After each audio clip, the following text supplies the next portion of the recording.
Në pushtetet e ndryshme të botës, natyrisht që ka protokolle, ka organizata, ka institucione që thjesht i ofrojnë shërbime, po dua të them që edhe në botë nuk është që ka shumë zhvillime. Pse? Se është krimi më i papërfolur në shoqëri.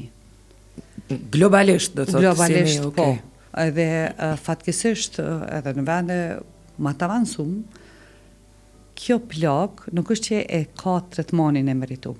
Megjithatë tash ka zhvillime, ka rjete, dal nga dal, do më thonë edhe fakti që Dr. Denis edhe Nadia Morat, dy dombelisa, për këtë çështje e kanë vunë në pahe dhe kanë qenë sipërfaqe dhe shumë aktivistë dhe organizata tash dal nga dal po e merr, si më thonë, atë formatin e vet. A ekzistojnë numra të personave, të viktimave të dhunës në për libra, në histori, a ekzistojnë si dëshmi të paktën për gjeneratat që vinë?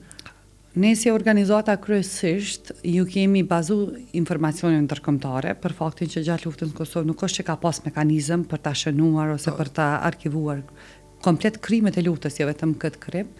Kështu që sipas CDC Center for Disease Control, Instituti Epidemiologjik në Atlanta, flitet për rreth 20.000. Kur është bërë ky studim, nuk ka qenë qëllimi me pa vetëm dhunën seksuale.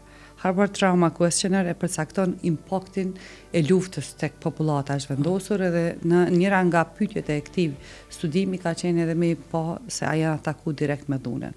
Pra flitet për rreth 20.000.